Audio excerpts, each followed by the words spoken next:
Hi everyone, welcome back to Casual Watch Talk. Well, today I'm joined by some very special guests. It's Rikki and Dave from Scottish Watches. Thanks so much for joining me. No problem You're at welcome. all. There are things. Good to be here. Yeah, I mean, you guys are I think the reason that I started doing the audio podcast, but you must be the biggest watch-related podcast now.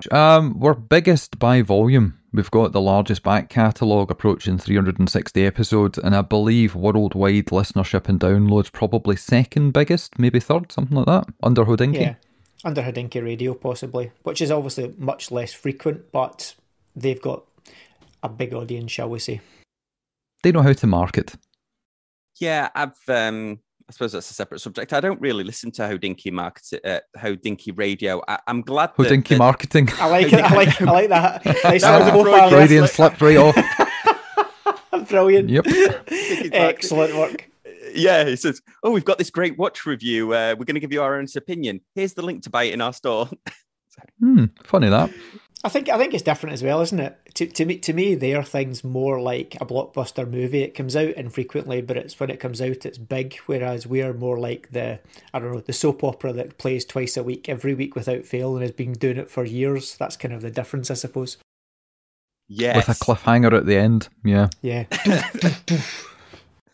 I would love to chat to you about, you actually got to go to Watches and Wonders, which is amazing. A lot of us just talked about pictures that we'd seen, but you actually got to go there in person. So how did that transpire? Because you've been before.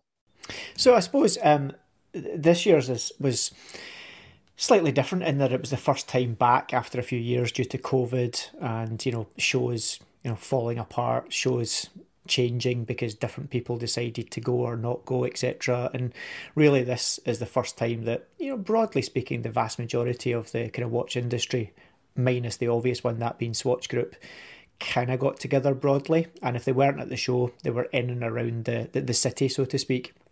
And we've got a great relationship with, most of the brands. And, the way that show works is it was trade and press. There was no public days, etc. And because we've got a great relationship with, some of the brands, the good thing for us is that we're on that list, shall we say, of press that gets us access to those kind of events. So very kindly, we were extended the invite by the guys from Richemont, who we've got a great relationship with, likes of Montblanc, IWC, Vacheron, and those guys all within that kind of collective house. And they've done content with us, they've done podcasts, and they were keen to have us there so that we could see what was happening and talk about it. And for me, certainly the beauty was, we were asked to go, but there was no agenda. It wasn't, you must come and you must talk about this, this and this. It was, we were very free to wander about and kind of just absorb it, take in what we saw and talk about it, because I guess we've built up a degree of trust in the respect of we're not going to do anything stupid, but in the same ways we'll be open and honest and truthful about what we Speak for yourself, Dave. Yeah, I know. I had to temper you though. You did especially it the last day we were there. Especially when you get plied with drink by certain brands. Yeah. There are stories that we don't speak about towards the end of Watches and Wonders, but that's for another time. No, as Dave said, it was good to be back. I have only kind of been in the hobby for about 5 years, and I've only been in the industry for a couple of years since the podcast kind of took a hold. And I'd been to SIHH a couple of times as a punter, and I'd been to Baselworld again, just walking through the door, not press, not working for an agency or anything. And the differences I saw this year versus the SIHH of old was there was an enthusiasm because we'd been locked up for 2 years, because there hadn't been the opportunity to meet in real life. Everything was a Zoom screen and a webcam. We got the opportunity to go to Dubai Watch Week last year, but that was a much more relaxed affair. That was a collector and an enthusiast-centric event. It wasn't a hard sales event. This one was very much new products, headlines, this is what's coming out, this is what you need to talk about from all the brands. I think there was 38 ateliers in the place.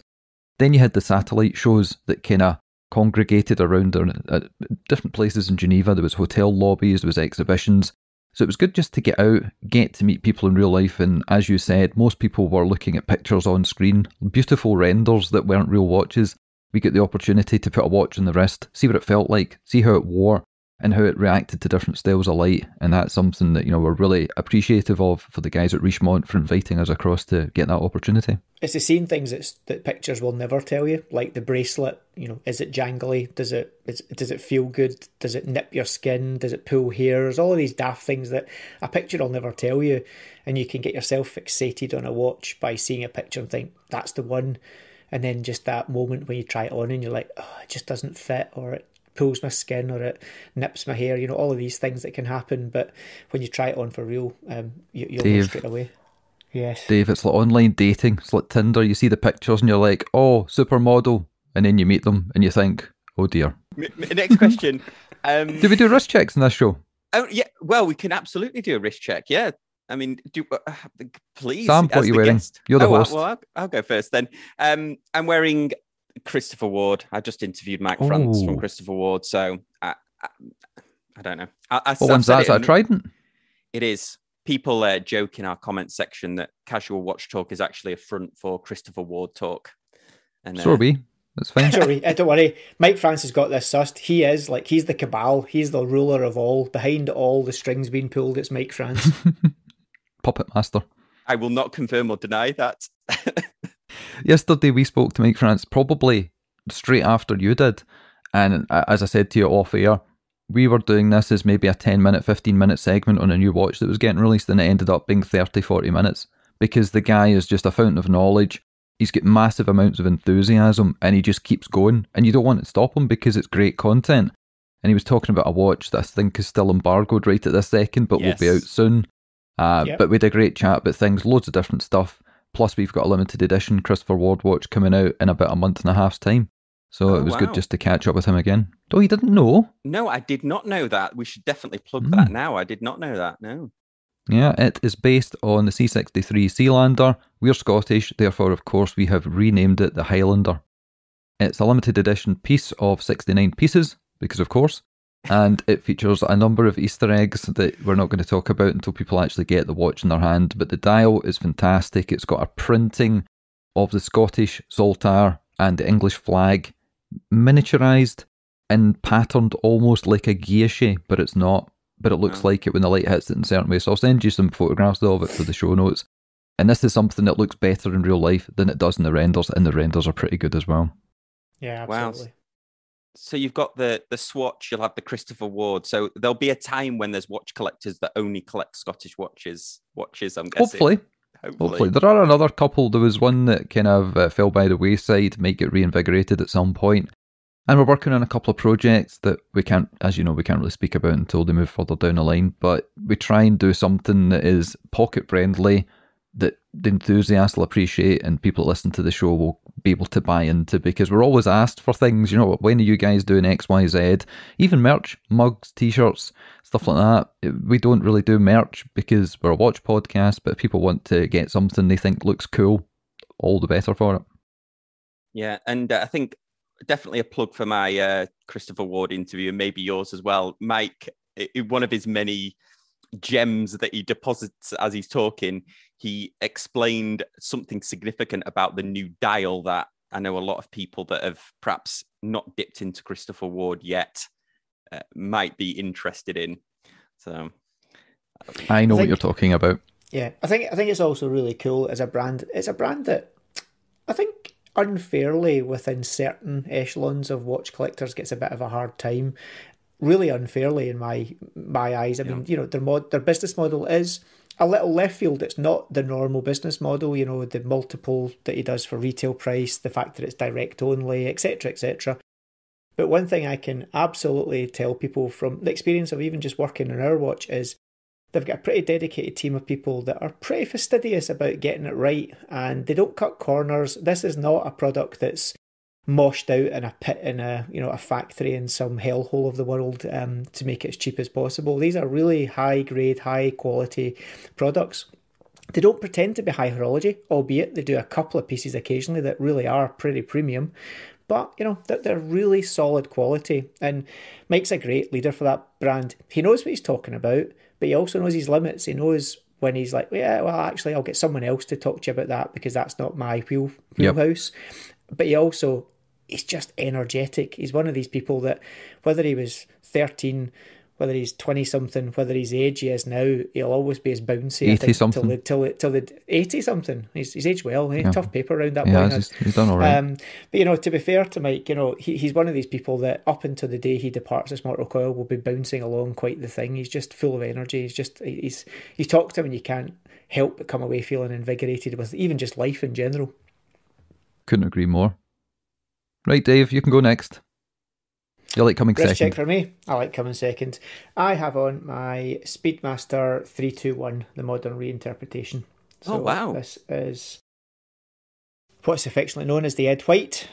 So I was very lucky and got one of these very early on, and it appears that they are as tricky to get today as they were to begin with. So yeah, I'm really pleased I've got this in a pretty special piece that I've got in my collection. I've never seen one in person, and I think you're the only person that I've met that owns one. But yeah, it appears that the Snoopy is a difficult one to get your hands on, but they were pretty tricky for a little while. But certainly, I know that these seem to be more difficult. I guess they don't make many of them.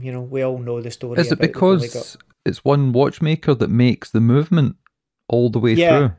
Exactly. So, whilst the Snoopy ultimately is a production Speedmaster, it's a combination of automation and hand making, depending on, the part of the process. The 321 is altogether a kind of more niche specialist product. Very small number of watchmakers that are trained authorised to build and generate these movements up from parts, and then they go right through the process of casing, effectively right through from genesis to it going in a box to being shipped out, is all kind of controlled by a small tight-knit team. And obviously the 321 movement is, I think they talked about at maximum they might be able to make 2,000 movements a year, and then when you divvy that up, you think there's a steel 321, there's a platinum 321, and I believe, there's a couple of other kind of projects. So, there's a small number generally going out. And my understanding is I don't think they've quite reached that 2,000 units a year capacity yet either. So, they just are rare for the sake of they don't make that many of them. So, yeah, I'm really lucky to have one. Okay, Ricky, I think your turn. Okay. Well, I have got on my Orage Tourbillon 1. Picked this up end of last year. And it's pretty much been on the wrist most of the time, even though we get a ton of watches into review. This is the one I always seem to go back to. And nowadays, with everybody knowing how dangerous it can be in certain areas of the world, in certain cities wearing Rolex, my Batman, which is my favourite watch, seems to spend more time in the lockbox than it does on the wrist. So this one here, absolutely love it. Limited to about 100, 150 pieces worldwide. Can't get them anymore. Tank tough, 120 hours power reserve. It's accurate to around about 1 second a day, which is fantastic. And we have a good working relationship with the guys at Orage at THE Plus.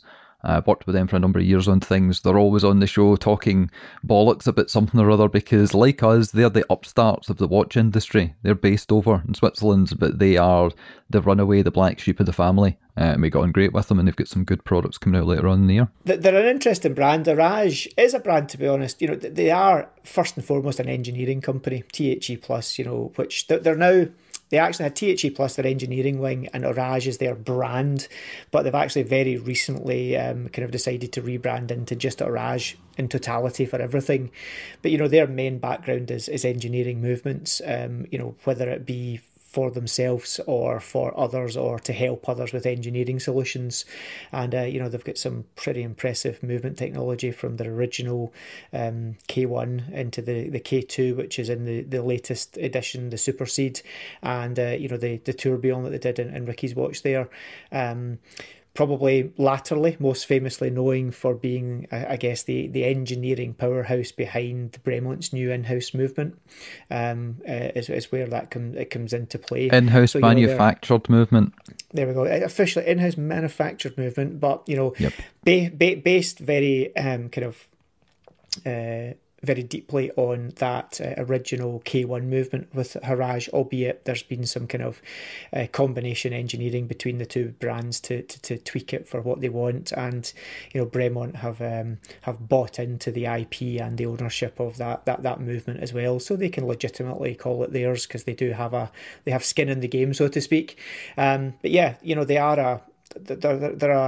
they're a powerful kind of engineering company. It's just that most people don't hear about them because they're not, consumer facing, so to speak. But Haraj, yet, exactly. The Super Seed, I think, might be a model that takes them from the relatively obscure to the, oh yeah, this is pretty interesting. So it'll still be only within watch people circles for a little while, but they've not quite broached it into the wider consciousness. But yeah, certainly a brand to look up.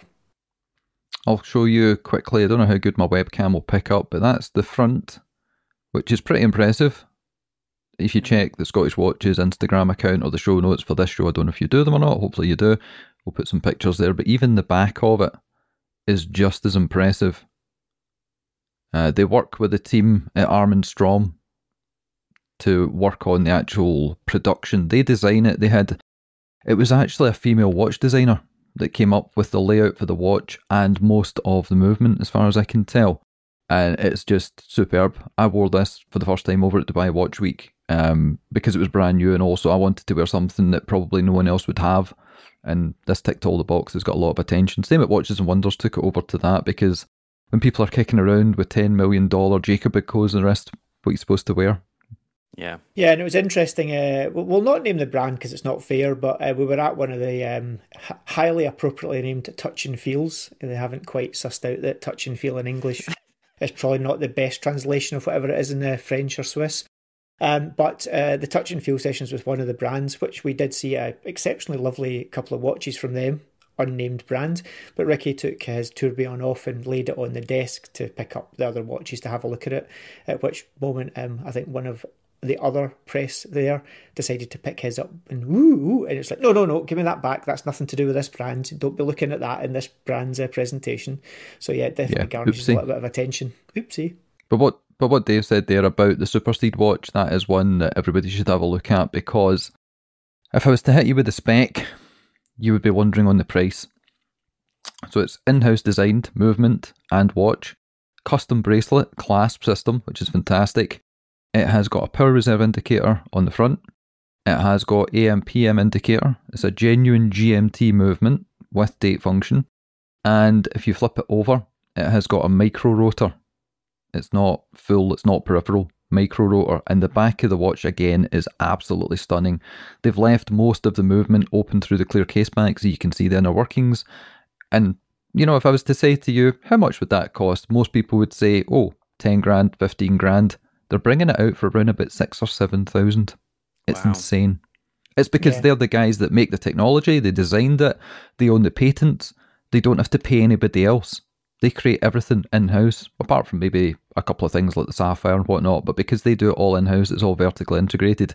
They can reduce the cost to the consumer, which is amazing. It's a bit like Mike France at Christopher Ward. Yeah, absolutely. Really, really solid quality product. And it proves the point that, some of the big brands with big marketing budgets that ultimately we all pay for when we buy the watches make some amazing products. I mean, I'm not going to knock them. I wear them. We've all got those brands that fall foul of that. But, there's some amazing stuff out there from the lesser known or the people who don't throw God knows how much money at the wall for marketing purposes that bring exceptionally strong value to the market. Do you mean that the boutiques and the champagne, that costs money?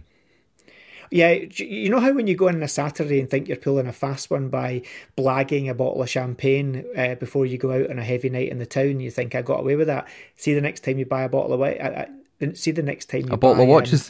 A bottle of watches, a bottle of wine, bottle of whatever. I'm drunk. The next time you buy your watch, you might probably want to reconsider how many times you take advantage of that free goods and champagne because it all goes on the bottom line. I must be doing it wrong because I went into Rolex the other day to try and get my name on the list for one of the new Datejusts, and all I got was a can of fizzy water. To be fair, to be fair, your first mistake was going into a Rolex boutique to get your name on a list, so you probably answered your own question. Yeah, I'm forever the optimist. Well, going back to Watches and Wonders, was there any watches that you saw that you don't think got enough attention in the press? No, I think all the ones that we saw that we really liked got the press attention. The ones that caught my eye, and I was wrong thinking they weren't getting as much attention as maybe they should do, was Parmigiani. Yeah, they had some things I looked at and I was like, wow, this is insane levels of quality and finishing. And I spoke to the guys at Time and Tide and they said, no, recently, like most Parmigiani models, they sell out quite quick. But to me, I don't see the headlines, I don't see the Instagram posts, so in my psyche, they're not as famous as they should be.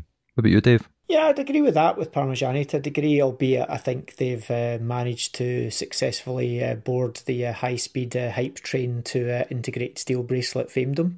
But, it would appear that if you've got a degree of heritage and you produce a stainless steel integrated sports watch with a nice movement in it, you're probably not going to be unsuccessful. But I think compared to maybe some of its peers, it's not getting the same degree of kind of coverage. But then in saying that, they don't make a huge number of watches, and by all accounts there's a waiting list for it. So I guess you don't need to shout too loud when you know you've sold everything anyway, which is a kind of proper first world problem and a nice place to be. There's lots of brands out there, like Cyrus had that little dice watch, which is, aesthetically not my thing, but technically is a pretty cool watch. Didn't really get that much attention. All the big houses, of course, they get attention because, Rolex, Patek, etc., they're always going to garnish that attention. I think for me, it was nice to see, a couple of, brands that are big brands, let's be honest, but don't always get spoken of in the same light as some of the big hitters. And I think for me, one of them, the dive watch from Montblanc, was just, honestly, like that, everyone says, name me a really good quality watch, bit of provenance, really good value for money. Black Bay is going to come up in most people at some point. They're going to say Tudor Black Bay, solid value for money, not overpriced, really good bit of kit. And they're right, it is. And it has been for a good couple of years now. And suddenly this has come along and it's quite a lot cheaper. Not in real pound notes, because we're not in the stratosphere of pound notes, but in percentage terms, it's probably 25% cheaper. So, it's significantly cheaper for a lot of people. It's a cracking looking watch, and like as you said, Ricky, the green is unbelievably good, and so is the blue. The bracelet was outstanding, just everything about it. So what, 2400 to 2600 rubber or bracelet, absolute killer. And it appears that the public agree, because I looked the other day and they're sold out for the time being. So they seem to have done something, and it's nice to see Montblanc not just being that brand that makes pens and leather. They've been making some cool watches for quite a while now, and it's nice to see them kind of getting a little bit of the limelight. Well, two of the watches that I think I was most impressed with technologically, one was the Grand Seiko Tourbillon, which I'll ask you about, but also, did you get to see that Cartier where the movement was in the rotor? Briefly, didn't get much time, and I didn't have an appointment to actually touch and feel it.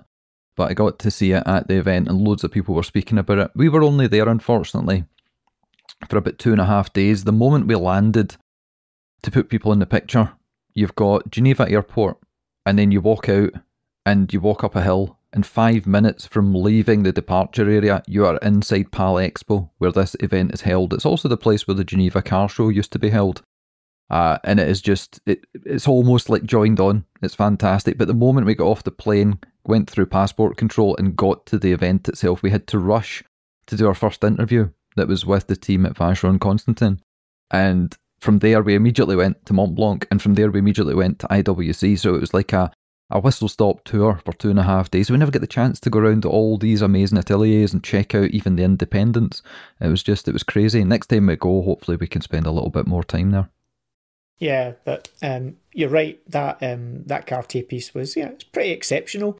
Again, I don't know whether aesthetically it's my thing, but the biggest fact I think of that watch for me is it's going to be an industrialized, i.e. a production piece. It's not a one-off. It's not we're making 10.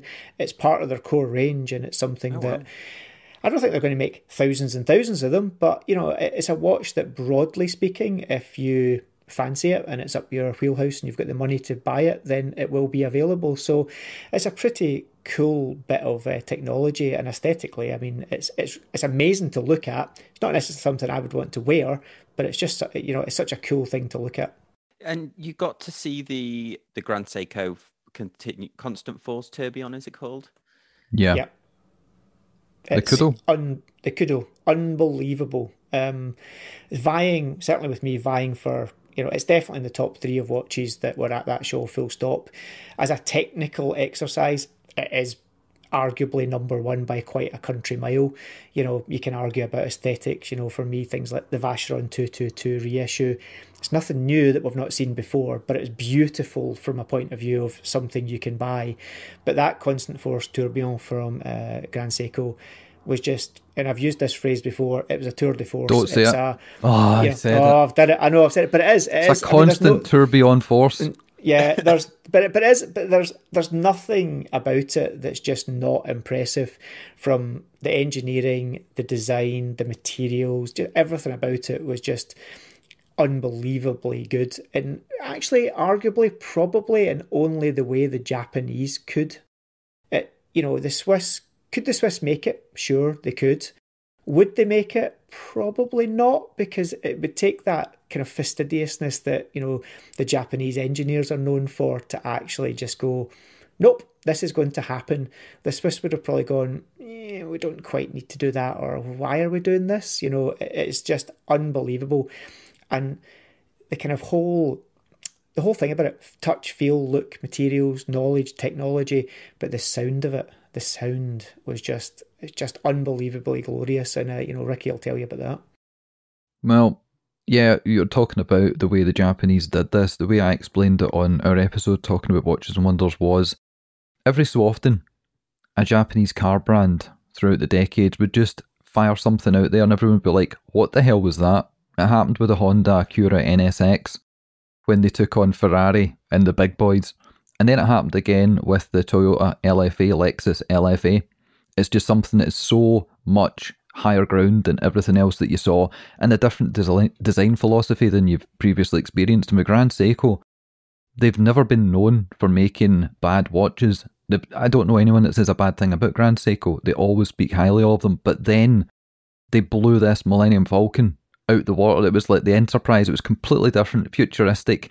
And I said on the show, if you were to put your finger over the bit that said Grand Seiko and ask any watch person that hadn't heard about it, who made this?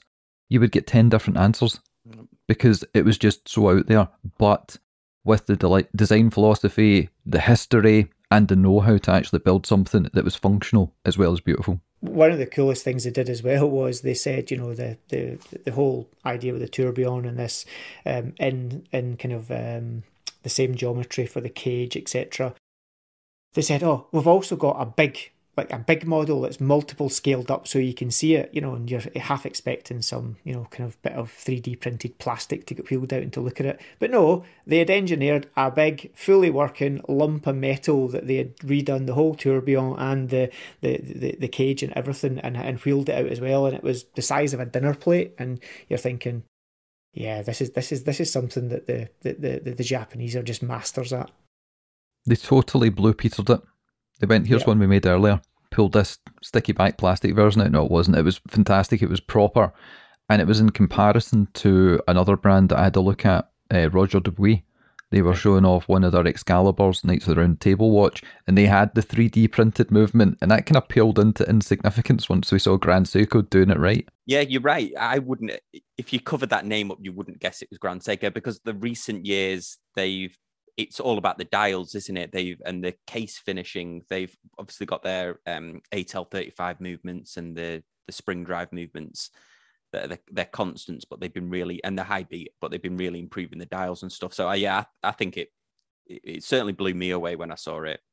They turned off the heritage knob and slider and just went with technology. And usually Grand Seiko is all about piece de resistance. It's classic, it's heritage, it's legacy. And they just put that to the side and went, this is just going to be something that is beautifully stunning and a modern interpretation. I think it was also amazing when you looked at it and when you know a bit more about Grand Seiko, or you kind of deep dive in Grand Seiko and you understand things like the grammar of design and such like that's kind of influenced their design philosophy since the very beginning. And obviously now with the Evolution 9, that kind of slight tweaking and kind of modernising of those concepts. You're right, when you first saw that constant force, you thought, yeah, this is just different, entirely different. But the more you began to look at it, you begin to see things where you go, oh, yeah, so it is, there it is. There's that little bit that they took from their grammar of design.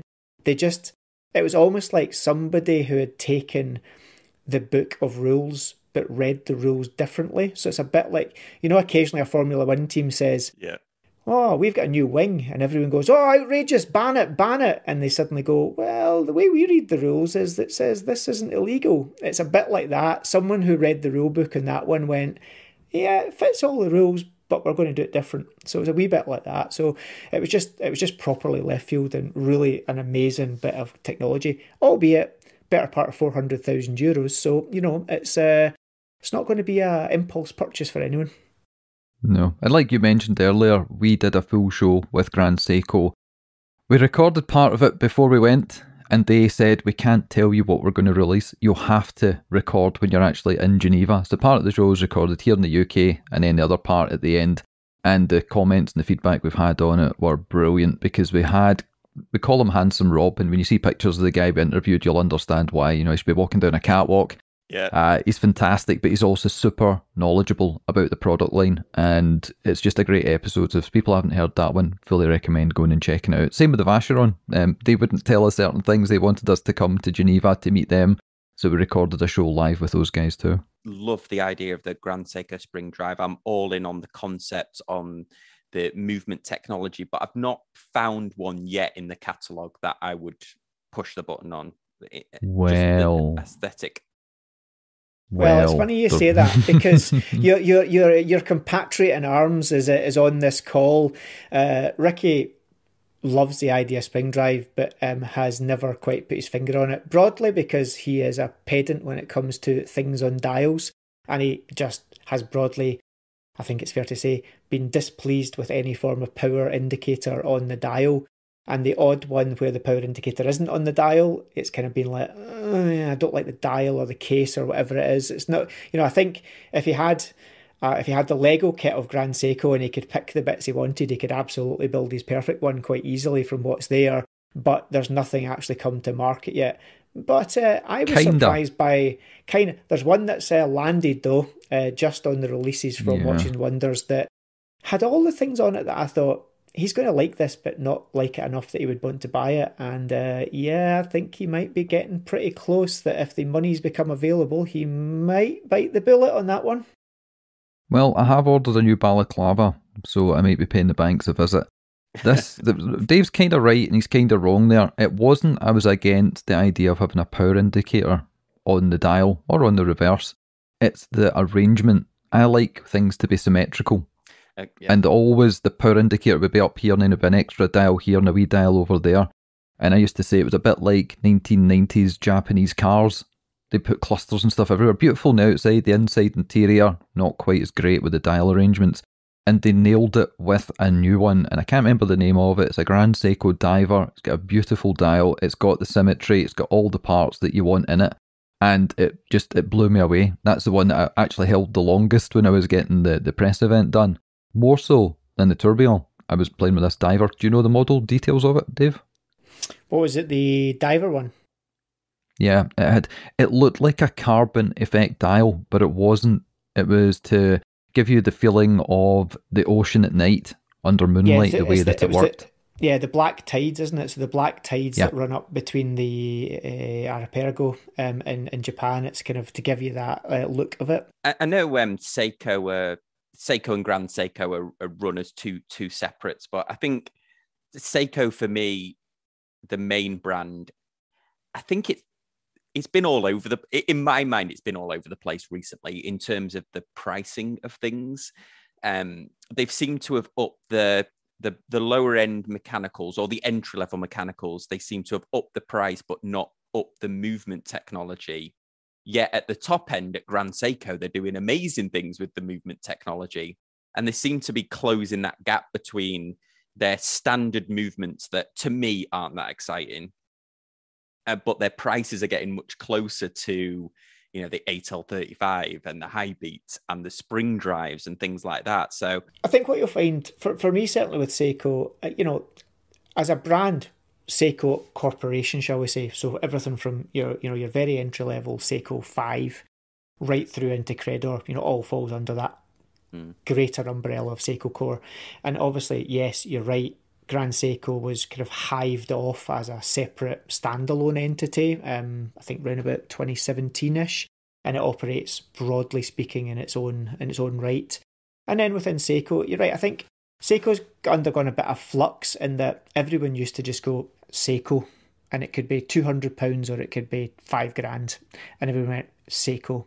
Probably in the same way as lots of brands, like car brands, maybe suffer from that. You know, Honda, it's a Jazz, it's a Civic, or it's a Type R, or, you know, there's everything in there. And I think that's more for me down to the kind of fact that they're a Japanese company, they're traditional, they're still an independent company, and the Japanese generally, even consumers, completely have a completely different mindset to how they look at brands and product than we have in Europe or the US, where we associate the name on a product with its perceived value, and we don't like the idea that if we spend a lot of money on something that says X brand on it, you don't want X brand to make something that's cheap because it cheapens your expensive product, which actually I don't agree with. I get Dave, it. I'll It's a jump reality. in here. I'll jump in and say you're exactly correct. And also look at the turmoil that's been caused with Omega, Speedmaster, Moonswatch. Exactly. People were up in arms. Oh, you've diminished the brand heritage. You've devalued my $5,000 Speedmaster. No, I think you'll find you haven't. I mean, that to me is a lunatic argument. But, you know, in Japan, you've got this attitude of, if a company makes something, there's different price products, there's different quality products, but you make the best product you can for the price that you want to retail it for. Whereas you've got much more of a narrative of the brand name is almost more important than the quality of the product sometimes in Europe and America. You know, it's a bit like the whole Skoda, Volkswagen. Yeah, but you know, like, but look at the VW group. You know, Skoda, Audi, you know, Lamborghini, Bugatti, Volkswagen, all in there. Are some of the platforms literally exactly the same? Yeah, change the badge, change the price, and people will judge you more or less depending, you know, oh, you're sensible and frugal because you drive the Skoda, or you're a cheapskate because you drive the Skoda VRS. Why didn't you buy the RS Audi? You know, that's just our mindset. And I think you're right when it comes back to Seiko in that you're beginning to see much more definition now in the range. Seiko 5 is very much about Seiko 5 and it's a kind of capsule. You've then got the whole Presage thing, which is your strong value, nice design led kind of dress style watches. You've got Prospex. That's the bit that to me is still a little messy because Prospex is, you know, your pro spec, but you have still £500 Turtles, great watches, love them. I would buy them, no problem, I have them. But it goes right through to your £5,000-6,000, you know, SLAs, you know, your much higher spec stuff, which are amazing quality as well. I would take kind of course with you a little bit in terms of, some of the prices are sneaking up, but you're also seeing much more refined cases, strap quality, bracelet quality, the kind of hidden things sometimes. They're really making a conscious effort to up their game in a lot of those areas. And unfortunately, the byproduct of that is that the prices do go up a little bit. But even on things like your £500-600 Seikos, you're beginning to see much nicer clasps, bracelets, straps, and these kind of things on there. Whereas historically, they were not great always. They were sometimes a bit plasticky, sometimes a bit cheap. Efficient, but cheap looking. Whereas now they seem to have really kind of upped their game on there. I think give it another couple of years, you'll see a much more defined definition within Seiko as a brand for what does what. Yeah, I suppose my view on it is I totally agree with you. The cases, the dials, and the straps are getting much better, although the dials have always been fantastic on Seiko.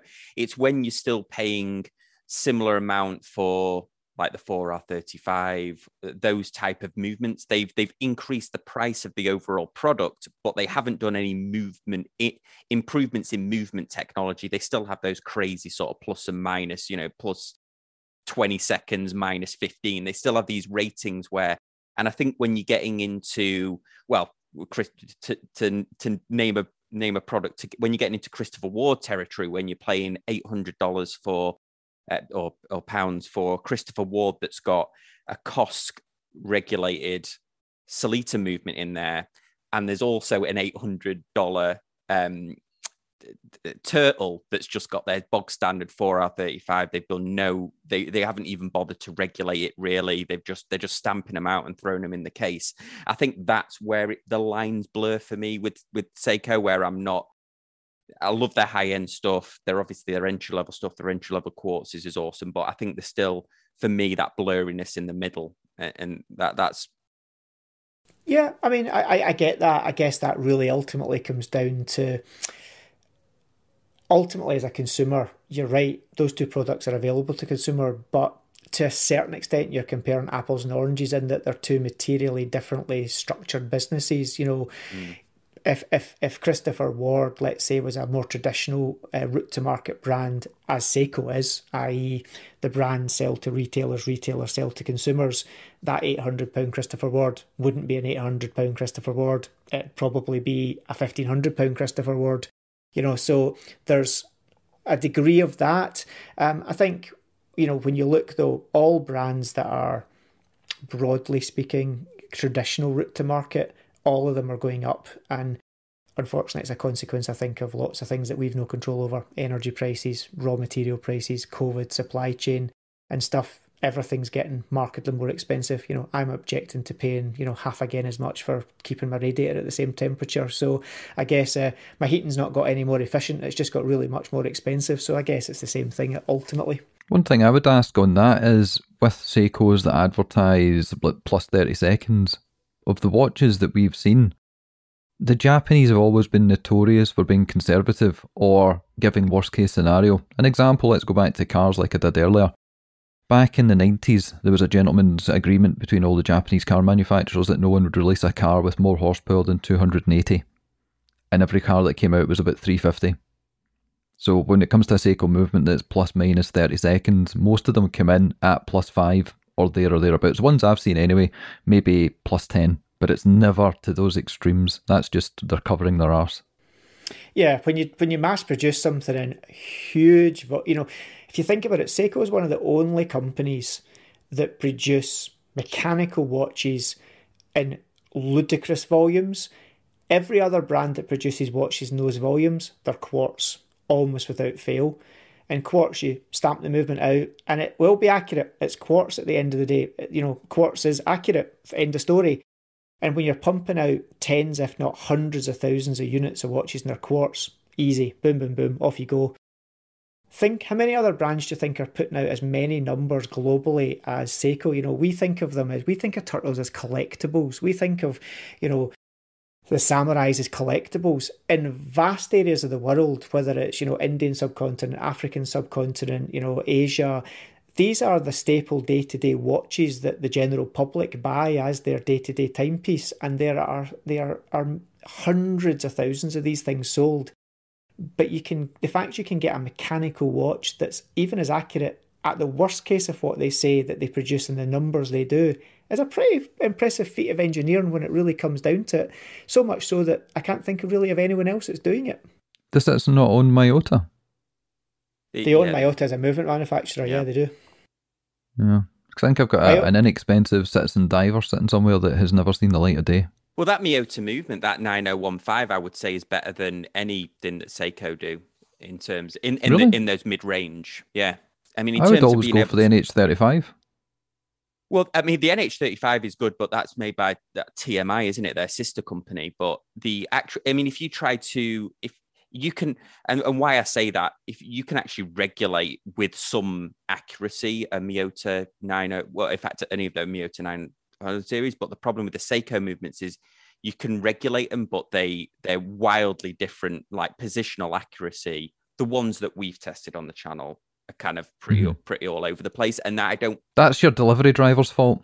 What I would say is this, though. One thing we all need to remember here is, we are quite often judging watches at these price points against an accuracy level that's probably not in the real world. The average person buying a watch at £400 or £500 to wear every day, do we think they care about how many seconds a day deviation it has?